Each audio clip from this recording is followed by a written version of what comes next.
Welcome back to the UIA Trusted Partners Podcast. On today's show, I have a returning guest. Well, technically a returning guest, but we're going to dive all into that here. I have Sarina Tyndall, Executive Director at Lily Haven. Sarina, how are you doing? Good. How are you? I'm doing great. Thanks for coming in this morning. Yeah, thanks. I know we're like at the crack of dawn this morning. Yeah, bright and early. Yeah, love it. I love it. And I'm going to let you kind of dive into this because I know there's been some recent changes, and that's why I'm saying a returning guest here. But for the listeners here, what is Lily Haven? How long have you been Lily Haven?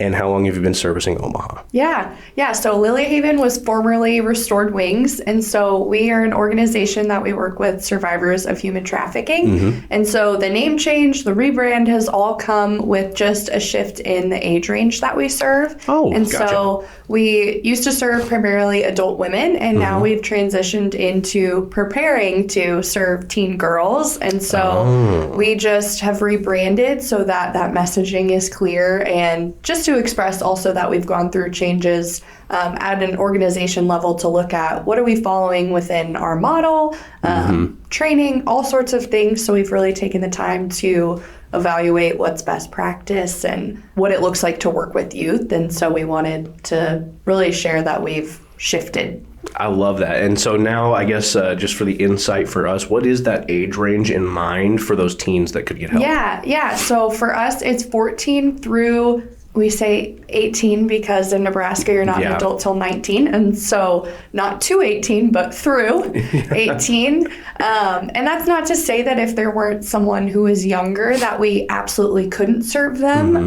It would just kind of be on a case-by-case basis of evaluating where we're at within the home and looking at what the dynamic is in the home, because there's a big difference between a 12, 11-year-old and like a 17-year-old. Yeah. So just being cognizant of that when we're working with people of what is that dynamic, because since we are a residential program, anytime you bring someone new in, that can shift things. And so we want to make sure that we just are always being, cognizant of what that is within the household and what the needs of everybody is. Yeah, because, hormones never play a factor in anything. Never. No. So. And roommates, living with roommates is easy all the time. Hormones and roommates go together like peas and carrots. So no, I totally get that. And I think that makes a lot of sense how you guys are kind of starting that fresh chapter, so to speak, and becoming Lily Haven. I do like that name as well. Yeah. I'm a little curious, though. I like to ask this question for the people in front of me, too, especially in your role specifically.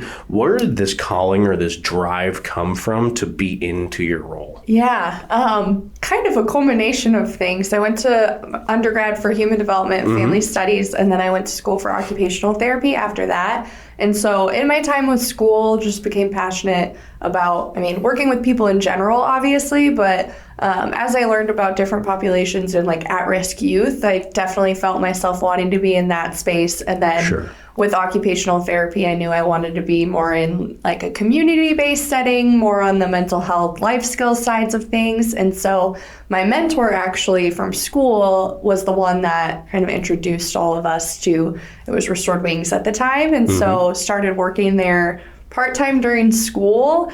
Just really, I was there in the evenings hanging out with the women, would do some overnights, then became kind of into all different roles. And then as I graduated, came on as program director, and then just in about February of this year, transitioned into the executive director role. Yeah, thank you. So have kind of been in every role, been a volunteer. Just a Jane of all throughout the industry. Right, yeah, no, I love that. So it's been good. It's a culmination of a lot of things. Like I said, that just getting to be on kind of the back end side is really great, but still working directly with people. I didn't ever want to lose that part of it, obviously. So it's been awesome. Yeah, and I think that really speaks to how well somebody, and especially in your position, can do their job when they start from the ground, all the way from like volunteer in high school, all the way up through what you've worked through to get to where you are now. I think that really helps people in that position, because then you don't lose sight of where you came from. Yeah, definitely. Yeah, I feel like sometimes we all, like, there's a lot of people out there that have the best intentions in the world and they want to do the right thing and they get into a role to do it, and then they forgot why they're there. Right. And so I love that yours was just from the ground up. It kept building, and you are in a position to where you are helping and you're hands-on. Yeah. Thank you. Yeah, I appreciate it. It's good because it helps on some of those back-end decisions, because I hope that I will still have that insight as to what maybe decisions up here would impact Sure. just the flow of the house or how the structure within employees works. How happy my employee is going to be if I make this change. Right. Yeah. So just good to be mindful of that. And hopefully, like I said, always keeps me just thinking about bigger picture. I love that. Now, we're going to dive into the website a little bit here because I was doing my homework on you guys, and I had seen something called Avail Sponsors. I'm really curious for the viewers out here if you can tell us a little bit about what that is and how that impacts Lily Haven. Sure, yeah. So to avail just means to help or benefit, and so that's exactly what those sponsors do, is help and benefit us. That's primarily a financial support, obviously, but one of those sponsors also is really hands-on with us of just like helping with updates throughout the home, because obviously being in a home, it's a unique setting where it's like being a homeowner. You have different things to take care of.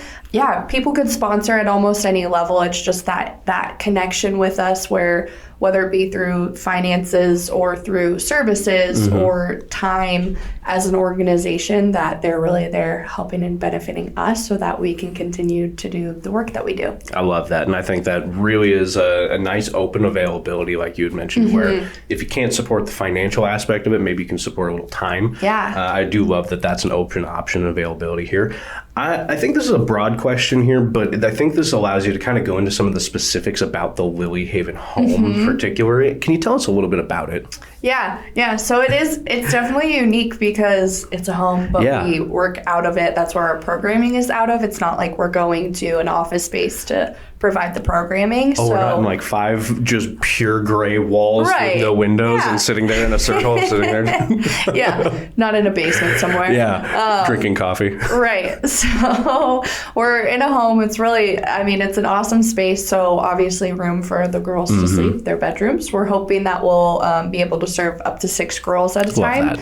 And then have space for the house parents. So that'll be something that's a little bit different about what we are doing with youth than we were doing with adults, is that going like the house parent model, having some assistant house staff. Sure.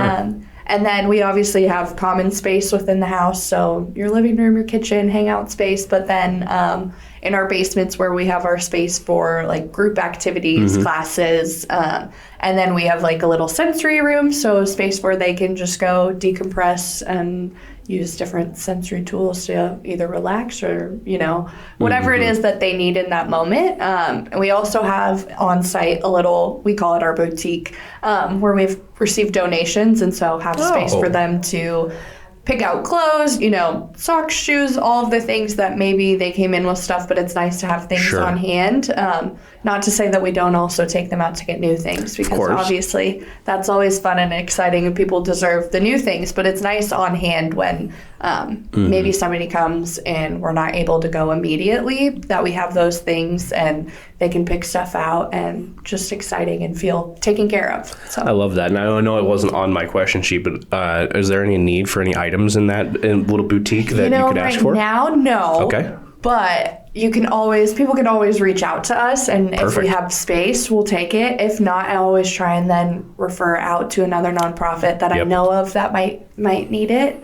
Foster Love 402. They're not Foster Love 402 anymore. They're Foster Heart and Home, or Heart and Home now. Okay, all the changes. They did make a big change. I actually just had them on the show. That's why I have that in the top of mind. Nice, because I love that group. They're a great organization as well. Yeah, so we always try and think of other people. If it's like, if we don't need it, somebody else probably does. So I try and be aware of those things. And then really the last thing about the house that's I think is unique is that, we do have our office spaces within the house. So it's cool to get to be on site, and then obviously as a staff once I'm fully staffed, we'll all be there and just keep communication really smooth, hopefully, by all being under one roof and being able to support each other that way. I'm knocking on some wood here. Hope Murphy doesn't ride shotgun with you on the first couple weeks, because that's always when it happens. But I'm hoping everything's smooth from the get-go. When you roll out, there's no bumps in the road. Fingers crossed for you. Of course, Lily Haven, you have personalized care plans for those who help. I wanted to kind of highlight these for a minute. How does the core programming that's kind of on your website, and I'll let you dive into that a little bit, How does that help build these plans and provide the support that those survivors really need? Yeah, good question. So we have our core programming, which is what everyone would participate in, and that's really designed to be holistic in nature. So, physical and mental health, life skills, spiritual health, if that's something that they want to dive into, education, and then like things like leisure. What do you like to do for fun?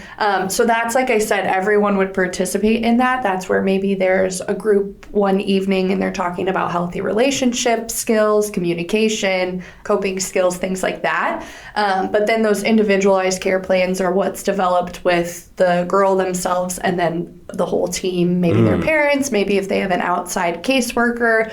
So that individualized care plan is what it sounds like. It's those goals that are designed specific to the girl. So maybe it's not relevant to someone else. It's a specific education goal, or depending on what their discharge plan is after us, if they're if they're old enough to move out and be in an apartment on their own, that path is going to look very different than someone who maybe is only 15 and is going back to their family or going to a foster care home. So that's just really where we dive into those individualized goals, needs, and also connecting them to resources, again, that maybe not all of them will need.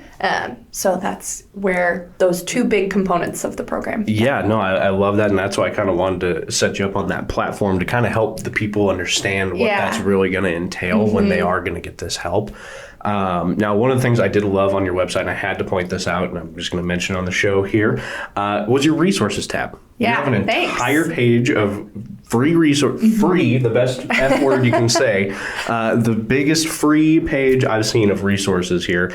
There's so much information on there. I don't want to do it any discredit. What kind of resources can we find on there? Thanks for checking that out. I'm glad we put work into, find those things. So really, some of that came from where we get a lot of phone calls, maybe asking for services or referrals.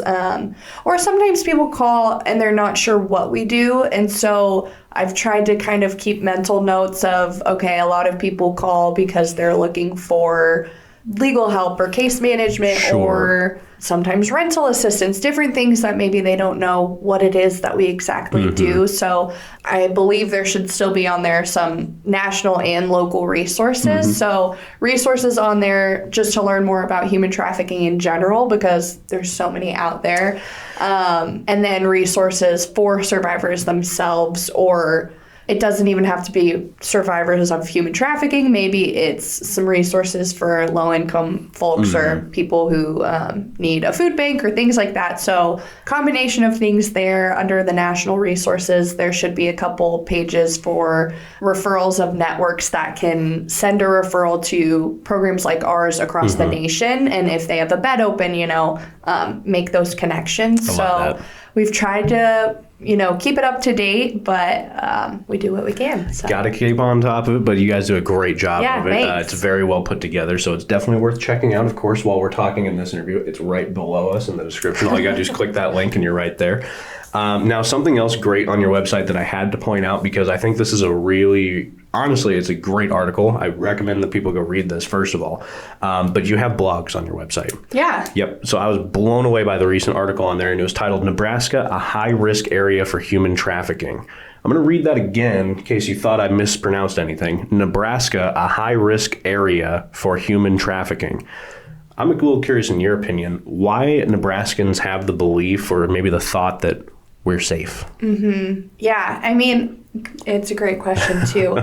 I think there's a couple reasons, one of which is just like the common myth or misconception or confusion about the difference between human trafficking and human smuggling, because there's the myth that human trafficking has to involve someone crossing a border or being taken from their home to another place, when that unfortunately just isn't the truth. Trafficking doesn't involve the movement of a person. So I think that can contribute to people thinking that it's not happening here because maybe we're not we're a bigger city, but, Right. smaller compared to Yeah. most.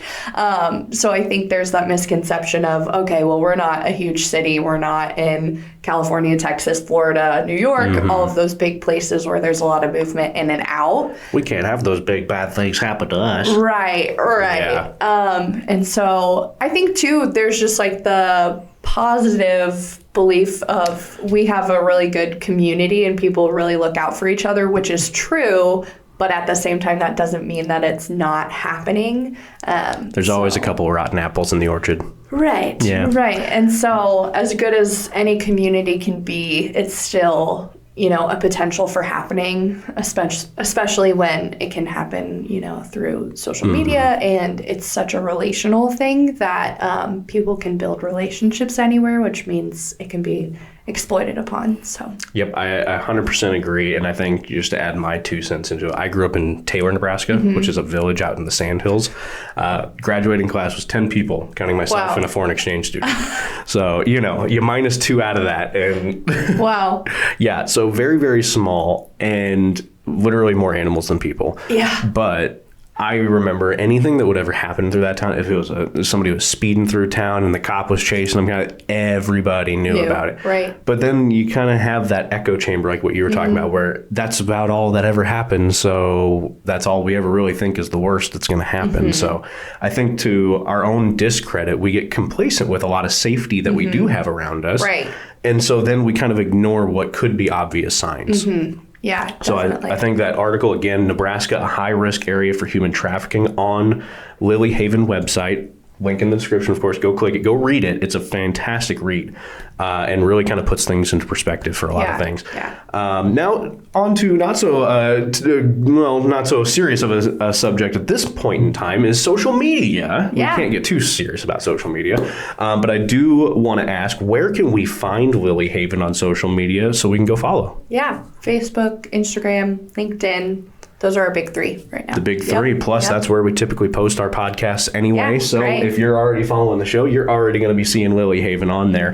Now, go follow them on social media as well, because there are events that you guys do put on and are Yes. part of.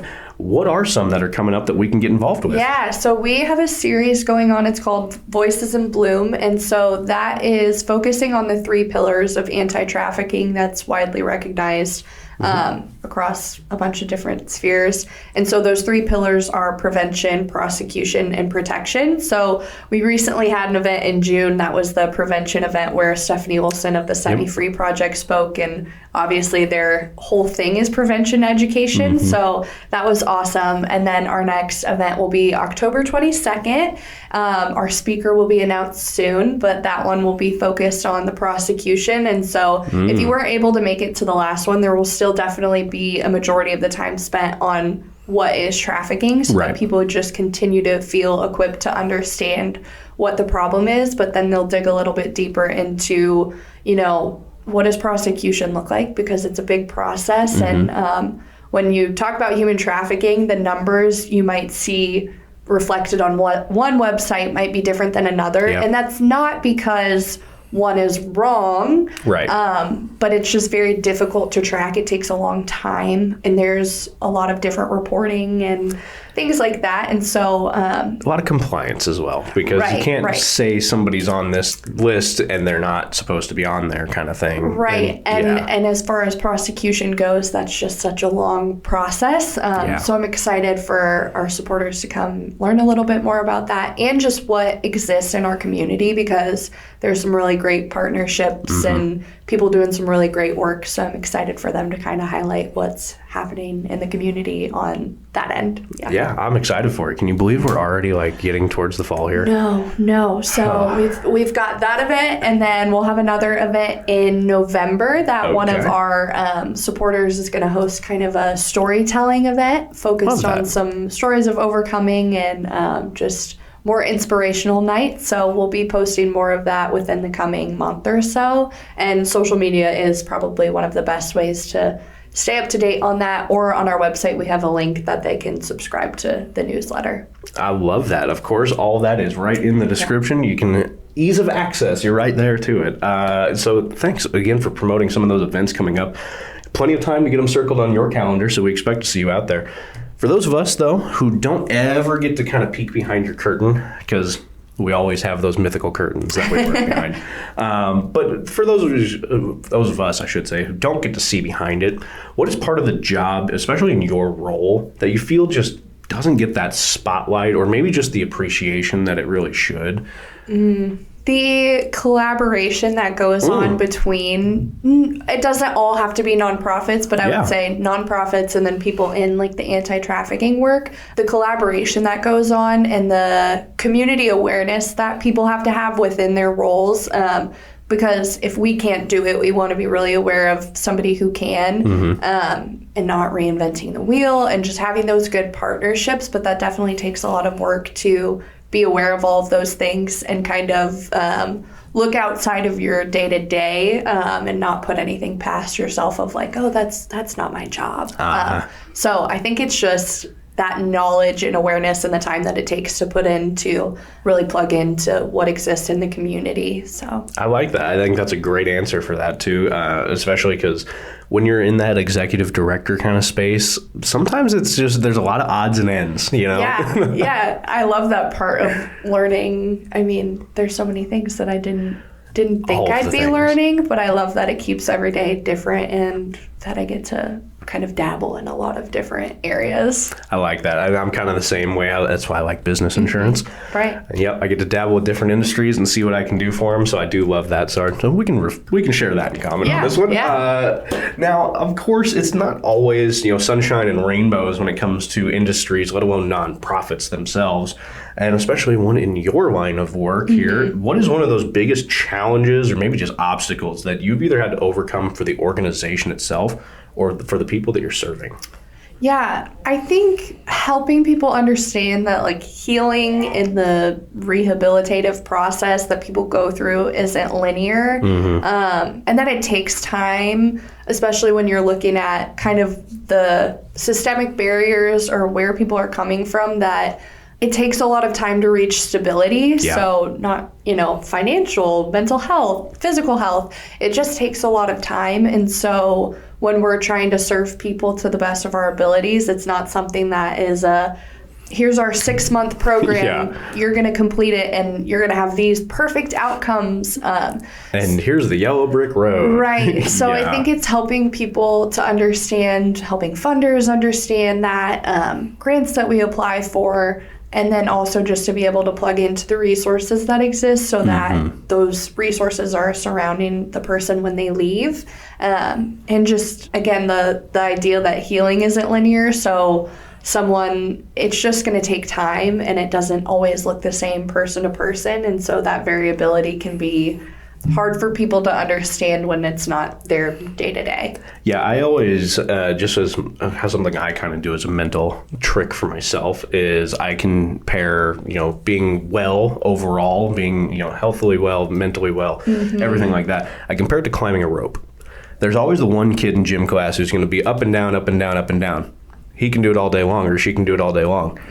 If you're barely getting to halfway and you're getting slid back down the rope, it's okay. Yeah. It just doesn't mean you're doing it as fast as that person. You just got to keep climbing the rope. Right, you're still doing it. Yep, exactly. Just got to keep climbing. Yep. So I just a little trick that I always try to help myself with, because sometimes it's a little hard to sit there and go, well, they're all fine. What the heck? And so, especially in your organization, I feel like that's probably a lot of what just barriers you probably have to battle through for a lot of those victims. Yeah, and reminding them just of what you said of it doesn't mean that you're not still working and that you're not still on a trajectory to reach your goals. It just looks different, and sometimes you have to, Sometimes you got to get a ladder. Right. Just saying. Sometimes you got to get a ladder to get on the rope. Just saying. Yeah. But that's okay. And maybe we're the ladder. Exactly. Right? That's where help comes in, and you get on that rope and you climb further than you thought. But I do love this next question because I get a great bunch of answers when I talk to people about this. What is one of the best moments Lily Haven has been able to give you? Yeah, I mean,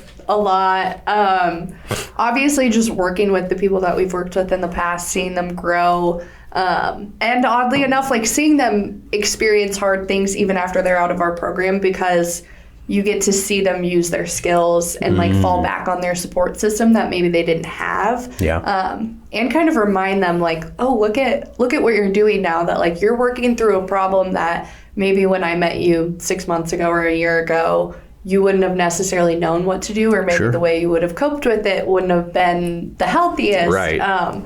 So getting to see that growth, getting to see people, you know, reach education goals or hold down a job or move out on their own, like all of those things are just really awesome, and making those connections obviously is what it's all about. So that's on one side of like the work that we get to do with the actual people we serve. But then also the people that I've got to meet through other nonprofits within Omaha, the people are the best. Yeah. Whether they're serving the same population as us or a different population, people are just really awesome. And that's been one of my like favorite parts of this job, has been meeting so many people. So. You know, I can't say I disagree there, because it's a lot of great people. Or even the networking things that, you know, we're a part of. It's just been awesome. Yeah, and I always feel like everybody's there to at least, if they can't help in the moment, they're at least going, hey, you know what? I know this guy. Right. You know, and people are really good, just like cheerleaders. People are really encouraging, and sometimes that's all you need. Maybe I need some pom-poms. Yeah, your podcast is essentially that. Yeah, and that's what we try to do here on the show, is help support Omaha in all of its facets, whether it's nonprofits, business, whatever we can do to try to help grow Omaha. It just makes sense. I do love this last question here for our business question, so to speak. Yeah. What is something here you want us listeners and viewers to know more about when it either comes to Lilyhaven or about your industry in general? Yeah, I mean, I think being aware of who we are, staying plugged in with those events and things like that is super helpful. We are obviously big supporters, too, of the Set Me Free Project. I know when Raina was on, she was with Kelly from the Set Me Free Project. So I'm working on having Stephanie come back for part 2. So. Yeah, exactly, a return. Spoilers, I know. So just organizations like hers, and there's a couple in Lincoln that are doing really great work for the education space. I always like to plug them and what they do. So yeah. I love that. Well, that does wrap up the business side of things. We're on to the fun, personal side of things, is what I like to call them. Now, friend of the show, Blake Martin, with FranNet, gifted me this box of cards. Now, these box of wonderful cards are just random questions. So this side's already been asked on the show. This side's free to pick. Pick 3 cards. You can choose them one at a time. You can pick all 3 at once. We'll go one at a time. Alrighty. And then your choice of if you just want me to answer the questions or if we go back and forth. Okay, we can go back and forth. This one is, what was your favorite game to play as a child? How can I annoy my brother? No, I'd probably say Monopoly was always a fun one, but I have really good luck when it comes to stupid things. So not like gambling or anything, I'm terrible at that. But stupid things like Monopoly, I have good luck at, and it would make my family not happy. So we didn't play it very often. The other one was called Forbidden Bridge, I'm pretty sure. There was an old TV show, I'm pretty sure it was even on Nickelodeon, or Forbidden Temple, maybe might have been the show, to where it's like this big statue like this, and they're on a bridge that kind of teeter-totters, and you have to go steal the gems, and like Indiana Jones-esque. Very fun game. I'll have to actually try to find a picture of it so Matt can put it on the screen. So people are like, he's crazy. Find the link. Yeah, I'm not crazy. It existed. But yeah, what about you? Guess Who, when I was really young. That one, I just played that with my nephew. I was teaching him. Like, this used to be my favorite game. So. And you know, I just thought of something. I was like, I went to board games instantly. I completely skipped over like Super Mario Brothers. You know, Super Mario Party. Yes. Yeah. Burning a hole into your hand with the tug of war. Yeah. I remember my brother and I both had welts into our palms of our hands. From the joystick. Spinning the tug of war because the computer cheated. Yeah, unfair. Well, next question. That was a good one. This one's sticking out already. What would you try if you had no fear? Oh, if I had no fear. That's a tough one because I don't. Well, probably ocean diving or like cave exploration underwater because I'm a logical person. Don't go in the ocean. Like not that deep. Nah, I'm not even. I'm like 5 feet in the water at most. It's good enough. That's good enough in the ocean because we don't know what's in there, and they don't want us in there. No, true. We're food to them. Yeah. So I'm good on land. Yeah. Rivers, lakes, that's fine. I know I can beat whatever's in there. But that'd probably be me. What about you? I see opposite. I'd say heights. Oh, gotcha. Like skydiving or like the parasailing. Yeah. Or bungee jumping, like things like bungee that. Bungee jump is weird for me because I'm like, I'm not afraid of heights by any means. But again, being a logical person, you're putting yourself on a rubber band. Yeah, I don't know. And I always see the people come back up, but in my head, I'm like, no. I'm the one that doesn't. Or they're going to get smacked or something. Yeah. Yeah. But people always say it's so much fun, but I'm just like, I can't get there. I'm sure it's a rush. Yeah, I think I'm with you. Bungee jumping has just never really appealed to me. Like, No. I'd rather skydive, if I'm being honest with you, or paraglide, something like that. If I had no fear. Yeah, if I had no fear. I feel like who was it? The Scarecrow. If I only had a brain. Right. Last one. Okay. I guess the Cowardly Lion was the Courage. I guess could have referenced him. Okay. Have you ever bought anything from a TV infomercial? No, I actually don't think I have. Well, no, I take that back. I did actually buy Mighty Putty back in the day. This was Mighty Putty. I remember it. There's a whole YouTube like spoof of it. So it's like this little putty that you just activate, and it's supposed to adhere like cement. Okay. Yeah, so it was like Billy Mays prime, like, hi, Billy Mays here, another fantastic, and like sticking things onto nothing. And then Flex Seal was the other one. Oh, okay. Does it work? Not really. Like, it kind of does, but then like the applications that they're sometimes showing, not so much. Yeah, no. But for a good chunk of it, like, a quick patch or something here, actually is not bad. Okay. I'll put it that way. The liquid one. I don't know about the tape ones. Yeah. I haven't tried that. There are one. like people fixing their roofs with that, and you're like, Just call a roofer. He'll do it a lot better and probably cheaper. Right. What about you?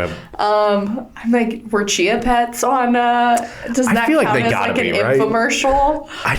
The Commercials were so long. It felt I was like going to say, in our generation, Chia Pets had like 4-minute commercials. Right. Where you heard chia about 19 times throughout the commercial. Yeah. So like, I think that, but otherwise, I don't think I've ever bought anything. Yeah, the only thing I can think of outside of that was I was in Walmart in high school, and I had seen like an as seen on TV pair of sunglasses. And it was like a pair of mirrored aviators and a pair of like the Fear and Loathing in Las Vegas yellow ones. And so I was like, deal. And grabbed them both because the yellow ones were supposed to be for night driving. Okay. I tried them. I guess. I don't know. It's like you have yellow on your eyes. I don't know. It's not helping What anything. is it supposed to do? Yeah. I think it was supposed to cut the glare of headlights. Mm-hmm. Yeah. I don't know. It didn't really. Sunglasses. Yeah, it's just sunglasses. I just felt like Corey Hart wearing my sunglasses at night. I mean, that's all I could say to that. Now, great questions on those. Sometimes we get a little unlucky, but good questions on these ones this time around. My next question here for you, I like to ask if I'm coming in from out of town. I've never been to Omaha before. I'm coming in to visit, and you're stuck at work for the day, so I've got to kill some time. What's a Mount Rushmore for me to go check out? Yeah. My immediate is Coneflower. Coneflower, I'm a big okay. ice cream person, and they're the best, obviously. Ooh, we're going to start an ice cream war on this show? Ted and Wally's? I mean, they're great too, but I'd say Coneflower is my number one. Oh, we're gonna have to get them. We're gonna have to get disagree. Ted and Wally's and Coneflower on the show now. I won't say no. I know. I'm just gonna have to get them both on the show now. So Right. Coneflower, if you're listening, and Ted and Wally's, I've actually already done talking with you. Spoiler alert. Nice. Coneflower, you're next up. Come on. Yeah. So definitely Coneflower. If you want to go to Ted and Wally's too, it's fine. I mean, they got some great lemon flavors. I'm just saying. Right. Yeah. So those, now that the park has the Gene- Riverfront Park, Yeah. Gene Leahy, that's a favorite spot. Been enjoying Lyle's Pizzeria. I don't think I've ever been to Lyle's. I'll have to check Really that one out. good. Yeah. Those are the Those are three the for prime sure. ones. Yeah. Fair enough. Fair enough. Well, my final question here for you, and then I got to cut you free for the day. What's something here in Omaha that you wish us people knew more about or just supported more? Yeah, I would say, I feel like somebody else on your show has said share Omaha. Because I think they've only been mentioned once. You gotta plug the nonprofits, and they're just honestly like a connector for us. And so I think anybody who wants to get involved in some way, shape, or form, volunteering, donating, they're a great place to start because they're just essentially like a big phone book or, website resource that has all the upcoming volunteer events and different events for these organizations. And they put a lot of things on behind the scenes for us as nonprofits to connect with one another, connect with donors and different things like that. So they're a great organization. I agree with that as well. Yeah. Well, that's all the time I had for you today. Great. Well, I guess I had more time if you needed it, but I can't keep you here forever. We have had the distinct pleasure to sit down with Sarina Tyndall, Executive Director at Lilyhaven. Sarina, thank you so much for coming on the show. Thanks for having me. Of course. And of course, thank you, viewers at home, for tuning into today's show, helping us and sharing this episode. Again, don't forget to share these episodes. It really does help the organizations across from me, as well as get us more views to help them even further. So be a friend, tell a friend, share it to a friend. Until next time, we'll have more right here on the UIA Trusted Partners Podcast, and we'll see you then.